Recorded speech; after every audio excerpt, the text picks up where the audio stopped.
بسم اللہ الرحمن الرحیم۔ اللہ رب العزت اپنے بندوں پر انتہائی مہربان اور شفیق ہیں۔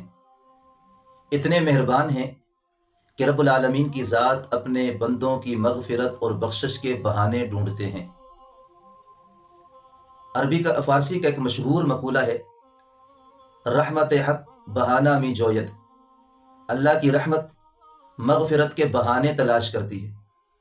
تو رب العالمین کی ذات نے بعض اوقات انسانوں کو ایسے عطا فرمائے جن میں انسان تھوڑی سی عبادت کر لے اللہ کا محبوب بن جاتا ہے۔ بعض مہینے رب العالمین کی ذات نے ایسے عطا فرمائے، ان مہینوں میں انسان تھوڑی سی عبادت کر لے اللہ رب العزت اس کی مغفرت اور بخشش فرما دیتے ہیں۔ ایسے ہی نمازوں میں سے فرض نمازوں کے بعد نماز تہجد کی، یہ اللہ کو سب سے زیادہ محبوب ہے، سب سے زیادہ پسند ہے۔ فرض نمازوں کے بعد امام الانبیاء جناب محمد الرسول اللہ صلی اللہ علیہ وسلم پر ابتدا میں تہجد کی نماز فرض تھی، اور صحابہ کرام پر بھی تہجد کی نماز فرض تھی۔ سورۃ مزمل میں رب العالمین کی ذات نے ارشاد فرمایا، یا ایھا المزمل قم اللیل الا قلیلا نصفہ او انقص منہ قلیلا او زد علیہ ورتل القرآن ترتیلا۔ یہ سورت جب نازل ہوئی تو نبی علیہ السلام پر تہجد کی نماز فرض تھی، اور صحابہ کرام پر بھی تہجد کی نماز فرض تھی۔ پھر اس کے 1 سال بعد اللہ رب العزت نے اس تہجد کی فرضیت کو منسوخ کر دیا۔ تہجد کی نماز انسان کو اللہ کے قریب کرتی ہے۔ جو لفظ تہجد ہے یہ وجود سے نکلا ہے، اور وجود کا معنی بیدار ہونا بھی ہوتا ہے اور سونا۔ تہجد کا معنی گویا کہ 2 متضاد معنوں کے لیے استعمال ہوتا ہے۔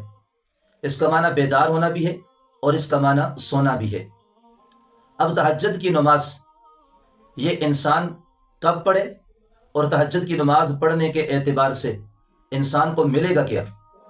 ایک تو یہ بات ذہن میں رکھیں، حدیث پاک میں آتا ہے، امام الانبیاء صلی اللہ علیہ وسلم نے فرمایا، رات کے آخری پہر میں رب العالمین کی ذات اعلان فرماتے ہیں، حل من مستغفر، ہے کوئی مجھ سے بخشش طلب کرنے والا؟ فاغفر، میں اس کی کیا کروں؟ مغفرت کروں۔ حل من مسترزق، ہے کوئی مجھ سے رزق طلب کرنے والا؟ ہے مجھ سے کوئی صحت مانگنے والا؟ ہے کوئی مجھ سے عافیت مانگنے والا؟ میں اس کو رزق عطا کروں، صحت عطا کروں، عافیت عطا کروں۔ ایک تو یہ وقت بڑا قیمتی ہے۔ اب تہجد کی نماز کے لیے ایک بات یہ ذہن میں رکھیں کہ اکثر لوگوں کے ذہن میں یہ بات ہوتی ہے کہ تہجد کے لیے سونا ضروری ہے۔ یہ بات ذہن میں رکھیں، تہجد کی نماز کے لیے سونا ضروری نہیں ہے۔ ہاں، سو کر اٹھنے کے بعد تہجد پڑھنا یہ زیادہ افضل ہے۔ اگر کوئی آدمی سوتا نہیں ہے اور سونے سے پہلے رات کے آخری پہر میں وہ تہجد کی نماز پڑھ لے تو اللہ تبارک و تعالیٰ نے اس کی تہجد کی نماز کو قبول کرنا ہے۔ تہجد کی نماز کے لیے سونا شرط نہیں ہے۔ ہاں، سونے کے بعد جو آدمی تہجد کی نماز پڑھے وہ زیادہ افضل ہے۔ نبی علیہ السلام رات کو تہجد کی نماز اہتمام کے ساتھ پڑھتے تھے، اور امام الانبیاء جناب محمد الرسول اللہ صلی اللہ علیہ وسلم سے تہجد کی جو رکعات ہیں وہ 8 رکعتیں بھی ثابت ہیں، اور 12 رکعتیں بھی نبی علیہ السلام سے ثابت ہیں۔ اب جو آدمی تہجد کی نماز پڑھ رہے تو اس کے لیے 2 رکعت سے لے کر جتنی اس کی توفیق ہے، اس کی طاقت ہے، اس کی قوت ہے، وہ پڑھے۔ اگر کوئی 8 پڑھے تو یہ بہت اچھا ہے، کوئی 12 پڑھے یہ بھی بہت اچھا ہے، چونکہ احادیث میں امام الانبیاء صلی اللہ علیہ وسلم کی مختلف رکعات منقول ہیں۔ تو اس اعتبار سے ایک تو تہجد کی نماز رات کو اٹھ کر آخری پہر میں اللہ رب العزت کے سامنے جھکنا، عبادت کرنا، احادیث میں آتا ہے امام الانبیاء صلی اللہ علیہ وسلم رات کی نماز میں 2 رکعات پڑھتے تھے۔ صلی رکعتین ثم صلی رکعتین ثم صلی رکعتین ثم صلی رکعتین، گویا کہ 6 مرتبہ یہ فرمایا کہ نبی علیہ السلام 2 کر کے نماز پڑھتے تھے رات کو تہجد کی۔ اسی طرح ایک فرق اور بھی ذہن میں رکھیں، ایک ہے قیام اللیل اور ایک لفظ ہے تہجد۔ تہجد پر بھی قیام اللیل کا اطلاق ہوتا ہے، اور قیام اللیل یہ عام ہے مغرب سے لے کر صبح تک، مغرب سے لے کر صبح صادق تک جو بھی رات کو آپ تلاوت کریں، ذکر و اذکار کریں، قرآن کریم پڑھیں یا کوئی بھی عبادت والا عمل کریں تو وہ قیام اللیل میں ہے۔ اور تہجد ایک مخصوص وقت میں ہو جاتی ہے، وگرنہ تہجد بھی آپ عشاء کے بعد جس وقت مرضی پڑھ لیں، لیکن اصل وقت تہجد کا رات کو آخری وقت ہے۔ قرآن کریم نے اس مقام میں تہجد کے اعتبار سے وَبِالْأَسْحَارِ هُمْ يَسْتَغْفِرُونَ، رب العالمین کی ذات نے فرمایا کہ سحری کے وقت یہ لوگ اٹھ کر اللہ رب العزت کے سامنے استغفار کرتے ہیں۔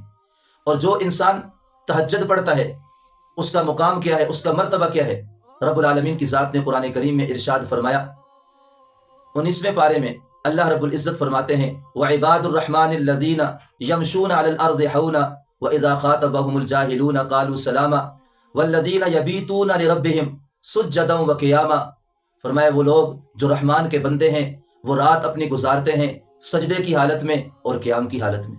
اور اسی طرح اللہ رب العزت نے 21ویں پارے میں رات کی نماز کے متعلق فرمایا تتجافى جنوبهم عن المضاجع، فرمایا کہ ایسے لوگ ہیں اللہ رب العزت کی عبادت کرنے والے کہ رات کے وقت ان کے پہلو ان کے بستروں سے جدا رہتے ہیں، ان کے بستروں سے الگ رہتے ہیں، یعنی رات کو وہ کھڑے ہو کر اللہ کی عبادت کرتے ہیں، تلاوت کرتے ہیں، نماز کا اہتمام کرتے ہیں۔ تو ایک تو یہ بات ذہن میں رکھیں، تہجد کی نماز کے لیے کوئی سونا ضروری نہیں ہے، ہاں سونے کے بعد دوبارہ اٹھ کر پڑھنا یہ زیادہ افضل ہے، وگرنہ رات عشاء کی نماز کے بعد آپ کسی بھی پہر میں اٹھیں، اللہ کے سامنے کھڑے ہوں، اس اعتبار سے تہجد کی نیت کریں، اللہ رب العزت آپ کو تہجد کا ثواب عطا فرمائے گی۔ اب تہجد کے لیے ایک بات اور بھی ذہن میں رکھیں کہ نیت کیا کی جائے۔ عام طور پر لوگ سوال کرتے ہیں کہ تہجد کی نماز کے لیے کیا نیت ہے؟ تو ایک بات یہ ذہن میں رکھیں، تہجد کی نماز ہو یا کوئی بھی نماز ہو، زبان سے نیت کرنا کوئی ضروری نہیں ہے۔ نیت کہتے ہیں دل کے ارادے کو، نیت کہتے ہیں دل کے ارادے کو۔ تو انسان دل میں ارادہ کر لے میں 2 رکعت نماز نفل پڑھ رہا ہوں تہجد کی، 2 رکعت نماز نفل پڑھ رہا ہوں رات کی، اللہ رب العزت آپ کو اس پر تہجد کی نماز کا ثواب عطا فرمائے گی۔ تہجد کی نماز کی کوئی مخصوص نیت نہیں ہے۔ اسی طرح امام الانبیاء جناب محمد رسول اللہ صلی اللہ علیہ وسلم نے فرمایا فرض نماز کے بعد سب سے افضل نماز وہ تہجد کی نماز ہے۔ یعنی فرض نمازوں کے بعد اگر سب سے کوئی فضیلت والی نماز ہے، عظمت والی نماز ہے، تو امام الانبیاء صلی اللہ علیہ وسلم نے فرمایا وہ تہجد کی نماز ہے۔ اور اسی طرح امام الانبیاء جناب محمد رسول اللہ صلی اللہ علیہ وسلم جب مکہ مکرمہ سے مدینہ منورہ گئے تو نبی علیہ الصلوۃ نے جو پہلا خطبہ ارشاد فرمایا مدینہ منورہ میں، اس میں بھی یہ تھا وَصَلُّوا بِاللَّيْلِ وَالنَّاسُ نِيَامٌ، رات کی تاریکی میں جب سب لوگ سو رہے ہوں آپ اس وقت کھڑے ہو کر اللہ کے سامنے نماز پڑھیں۔ اور اسی لیے عبداللہ ابن سلام رضی اللہ تعالی عنہ نے رسول اللہ صلی اللہ علیہ وسلم کا یہ خطبہ سنا وَصَلُّوا بِاللَّيْلِ وَالنَّاسُ نِيَامٌ، تو اس کے بعد فرماتے میں نے زندگی بھر کبھی تہجد کی نماز نہیں چھوڑی، زندگی بھر۔ تو اس لیے تہجد کی نماز ہمیشہ ایک انسان اس کی کوشش کرے، اس کا اہتمام کرے۔ اور ہم عائشہ رضی اللہ تعالی عنہ امام الانبیاء صلی اللہ علیہ وسلم کی رات کی نماز قیام اللیل اور تہجد کے متعلق فرماتی ہیں لا تسأل عن حسنہن وطولہن، آپ مت سوال کیجئے نبی علیہ السلام کی جو رات کی نماز ہوتی تھی وہ کتنی لمبی ہوتی تھی، اور نبی علیہ السلام کی وہ رات کی نماز کی رکعات کتنی خوبصورت ہوتی تھی، آپ ان کی خوبصورتی اور ان کی طوالت کے متعلق سوال نہ کریں، بہت لمبی ہوتی تھی اور بہت زیادہ نبی علیہ السلام اہتمام کے ساتھ رات کو تہجد کی نماز پڑھتے تھے۔ اللہ رب العزت نے ہمیں رمضان المبارک کا مہینہ عطا کیا ہے، ویسے تو انسان کو چاہیے کہ رات کو تہجد کے لیے اٹھے، اور فرماتے ہیں ایک مسئلہ کہ رات کو جو انسان تہجد کے لیے اٹھتا ہے اب وہ آدمی 2 رکعت پڑھے یا 4 پڑھے جتنی بھی پڑھے، لیکن اس میں یہ بات ذہن میں رکھے، حدیث پاک میں آتا ہے امام الانبیاء صلی اللہ علیہ وسلم نے فرمایا جو آدمی اپنی عبادت کو مخفی رکھتا ہے، پوشیدہ رکھتا ہے، رب العالمین کی ذات بھی اس کو جو انعام عطا فرمائیں گے، اس کو جو عظمت عطا فرمائیں گے وہ ایسی ہوگی، فرمایا کسی آنکھ نے اس کو دیکھا نہیں اور کسی دل میں اس کا خیال بھی نہیں گزرا۔ تو رات کو تہجد چونکہ سب سے پوشیدہ ہے، اللہ رب العزت کے سامنے انسان کھڑے ہوتا ہے، دنیا میں کوئی اس کو دیکھ نہیں رہا، کسی کے سامنے اس کی عبادت نہیں ہے اور اس میں ریا بھی نہیں ہے، دکھلاوا بھی نہیں ہے، اخلاص بھی زیادہ ہے، تو اس اعتبار سے جو آدمی رات کو تہجد کی نماز پڑھتا ہے تو جتنی اس کی تہجد میں سجدے لمبے ہوں گے اللہ رب العزت اس کے چہرے پر نورانیت کا بھی اضافہ کریں گے۔ تو اس اعتبار سے تہجد پڑھنے کے بعد کسی کے سامنے تذکرہ مت کرے کہ میں نے تہجد پڑھی، میں رات کو تہجد پڑھتا ہوں، بھائی تو نے تہجد پڑھی تو اللہ کو راضی کرنے کے لیے، اس کا اجر بھی آپ کو اللہ عطا فرمائے گے۔ تو اس لیے رات کو کھڑے ہو کر قیام کرنا، لمبی رکعات پڑھنا، یہ نبی علیہ السلام کی زندگی بھر کا معمول رہا ہے۔